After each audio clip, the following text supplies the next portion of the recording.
Now, the members of the space station crew who arrived in July are getting ready to come home. In fact, there's been an activity called Crew Departure Prep that has been on the schedule for Williams, Malenchiko, and Hoshide each day for more than a week now in advance to their scheduled departure on Sunday.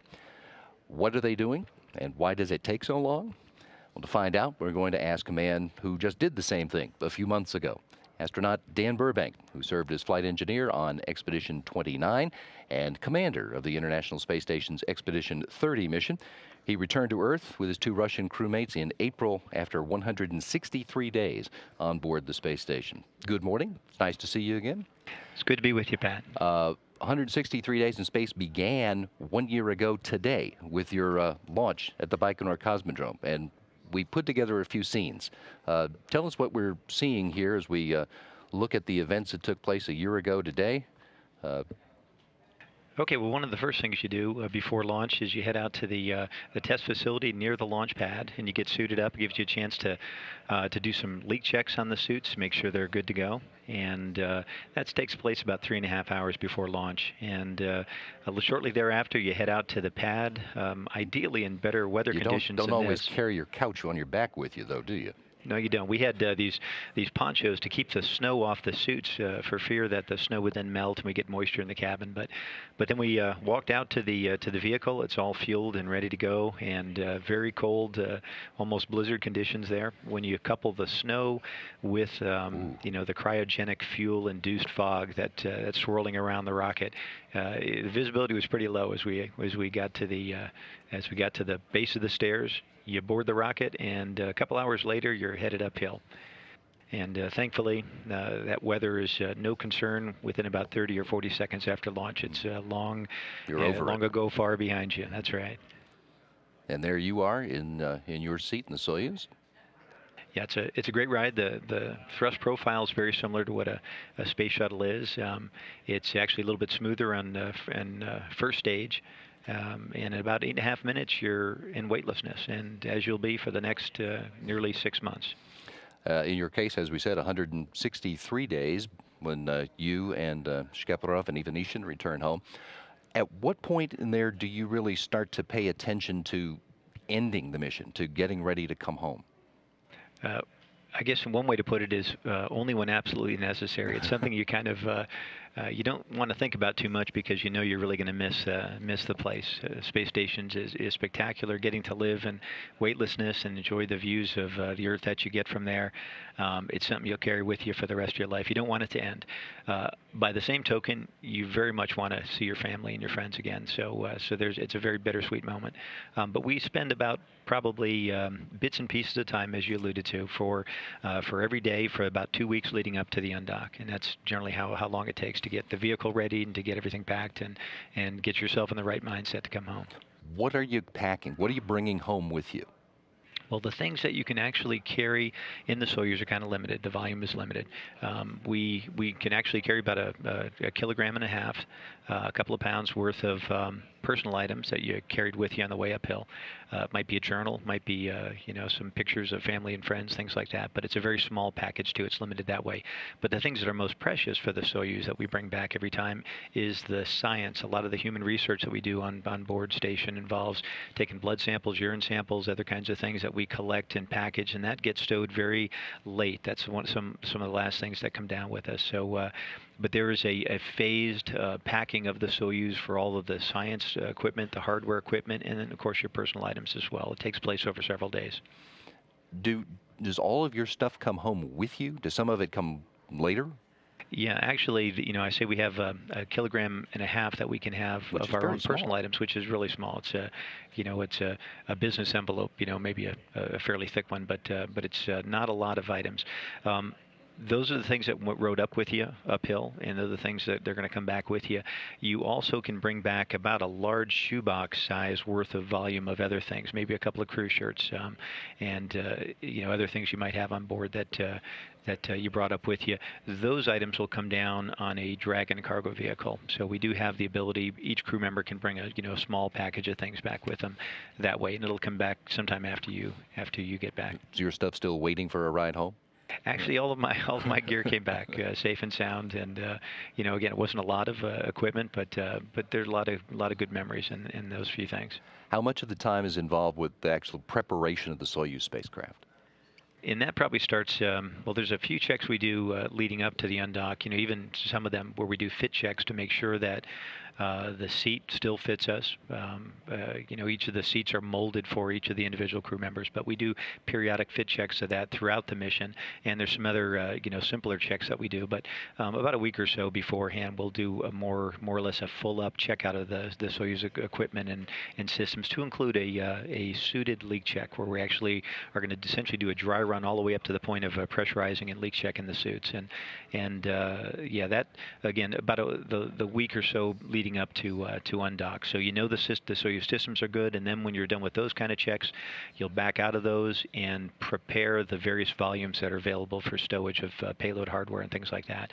And then the commander and the board engineer will spend chunks of time over that next week getting all the things stowed just as they need to be, so they'll be able to make a safe entry. So they do spend, they have more responsibility in this checkout. They do. Although, the responsibility is shared. I think, the Soyuz commander obviously is prime for all of that. I think the U.S. segment lead, in this case, Sonny, who's also the board engineer, is going to be involved as well, because a lot of the payload, life sciences samples, things like that, are kind of fall under her purview to prepare those, and then when they get handed over and stowed, that's really the responsibility of Yuri. So it's kind of a shared responsibility, but everybody to some degree has some involvement, but the two of them have the primary responsibility of it. When you get near the end, do you have some of this prep time devoted to wrapping up any of the science experiments? A lot of the science continues, and it's handed over from one expedition to another, so there's not major closeout of science. The only exception to that would be the science that's dedicated to you and your human research investigations that you might have had. So there'll be some last-minute, blood samples and things like that we'll collect shortly before the undock, and those things would be for Sonny, for Aki, and for Yuri as well. So you're picking up new work. You're picking up a little bit new work, although there's still a phased handover, because the crew that's going to stay up there, Kevin Ford and Yevgeny Tarelkin and Oleg Novitsky, although we have the change of command set for Saturday, there is this phased, gradual handover where the routine operations of the space station is gradually shifted to them, to afford Yuri and Aki and Sonny the free time to be able to get things prepped. So it's not quite as abrupt as it would appear during the change of command ceremony itself. We mentioned that there is a line in the schedule that says crew prep time, and it's in like an hour or an hour and a half chunks or something. Is that part of the reason it takes so long? Well, it actually has to be like that, because there's a lot of things that you're doing. Some of the prep things are basically, packing your things, many of which you're going to need right up till you actually, get into the vehicle. So some things you're gradually packing up things, stowing them. Maybe some things will return on Dragon. Maybe some things will actually get transferred to trash. There's your exercise equipment, the harnesses, the running shoes, those kinds of things. They're not going to be handed over from one crew to another. So Sonny and Aki have to close out their crew quarters, their staterooms, if you will, on station, and gradually get their things packed up. They're also going to be collecting up all of their personal data, so their email files, their journals that they might have been collecting on board, a lot of their the imagery that they've been taken to kind of get all that prepped and downlinked to the ground, so it's available to them when they get back here for debriefs and other things like that. I wonder if is there any psychological aspect to this? Do you have to get in the right frame of mind to think, okay, I'm leaving now? Yeah, you really do. I mean, this has been your home for 6 months, and it's a home like no other, and it's a very difficult place to leave. Like I say, the great thing you have to look forward to is seeing your family again, but this has been your total focus. It's a magical place you live and work in, and it's been a wonderful chapter of your life, but it does take some adjustment. It's a major move. All of the things that you've interacted with every day on a daily basis, all the science you've done, everything, how you do everything your entire day is very different how you do it on board a space station as opposed to being down here. And you're doing a move as big and as elaborate as any move you would from one house to another down here on planet Earth, but greatly complicated beyond that by virtue of the fact that you've been living in space, and things are very unique about being there. But the mindset part of it is another thing. You need to spend a little bit of time, and it's hard to do because it's very busy in the last couple of weeks, looking out the window, internalizing, writing to your personal hard drive, if you will, those experiences, because pretty soon they're going to be behind you. Right now, Sunny Williams is in the same position that you were in. She's going through all of that just as a crew member who's returning, but she's also getting ready to hand over her command of this vehicle to somebody else. What is going through your mind in that regard? Well, I think the most important thing is that you want to do it well. In this case, Kevin hasn't had as much time as we would prefer to do the handover. And it's because of vehicle launch sequences and things like that. And when you have a delay, like we did, for example, with Expedition 29 to 30, the expectation is you'll have a minimum of about 2 months to hand over with the previous crew, and in some cases as much as 4 months to hand over. And in our case, Mike Fossum had about 4 days to teach me the things I needed to do to be able to, take over as commander. So it's a very busy time. You spend as much time that if you get shorted on time, you spend as much opportunity as possible by video downlinks and spending time before launch to learn the things that you can. But I'm sure it has been very much a high bandwidth exchange of data from Sunny to Kevin to make sure that he understands everything he needs to understand about the space station, all the things we can do in simulators and the other kinds of training environments we have on the ground. Only go so far. It's not the same as being there. Yeah. And this is a magnificent, nearly million-pound, tall ship in space. And it is learning the ropes on that ship is a non-trivial thing. So they've spent a lot of time doing that, and that's been the primary focus. By the same token, as Sunny and Kevin been handing over, Yuri's been handing over to Oleg and Yevgeny. Both of them first-time flyers, and right. And so it's a big transition. The other thing that Sunny is doing that you did is getting ready to come home in a Soyuz for the first time ever. What's that ride like? It's very different than a space shuttle ride, I'll tell you that. But it's exciting and fun in its own right. It's a really busy time. It's obviously as dynamic and as potentially challenging as any launch would be. But they're going to be in the vehicle a couple of hours before undock, and the undock will take place about 3.5 hours before the landing itself. You have already had an opportunity to get back in the suit, to fit check the seats, to operate the equipment, and to get back into the mode of operating this vehicle that you really haven't flown in for, in this case, 4+ months, I guess. And so you've also spent a lot of time working with the ground, working with your Soyuz instructors and the flight control team in Moscow to walk through all the various critical activities you got to do. But once you get into the Soyuz, it suddenly strikes you that this is it. Okay, you're saying goodbye to your friends. You're saying goodbye to this wonderful place you've been in, and you're going to be there's some initial preps you got to do to get the hatches closed and do some leak checks, and then you have about an hour or so of relatively slow-paced time to gradually get into your suit and get settled into the vehicle. And then once you do the undocking, things happen fairly quickly. Still, it's 3.5 hours before landing, but there's an awful lot of very important dynamic things that take place in that time. And as you undock, the hooks open as you undock, and you get that last view through the periscope of the Soyuz and of the station, dwindling in size out the window. That's another thing you have to write to your hard drive again. But you very gradually and carefully back away from the station, and the Soyuz will be in free flight for a bit. And about an hour before landing, a deorbit burn will take place. And that's just enough to slow you down to the point where the Soyuz will gradually intercept the upper reaches of the Earth's atmosphere, and then the friction will slow you down.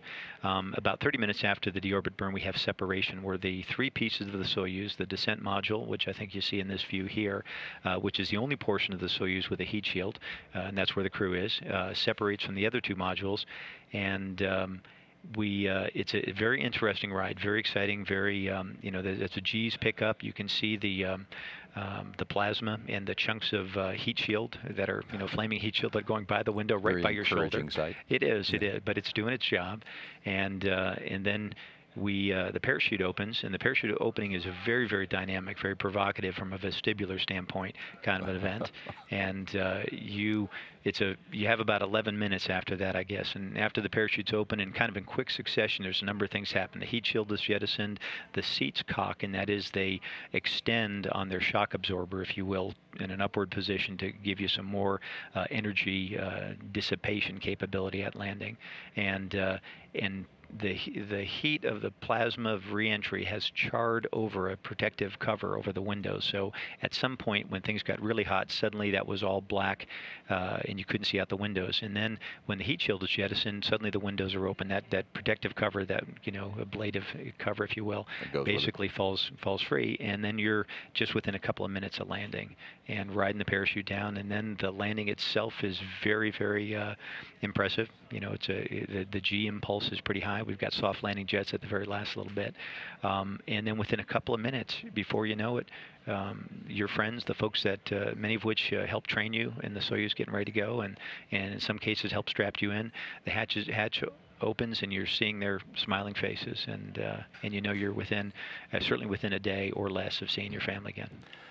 We talk a lot about the countermeasures that you do every day on orbit to help you for when you do come home. How was your readaptation to Earth's gravity?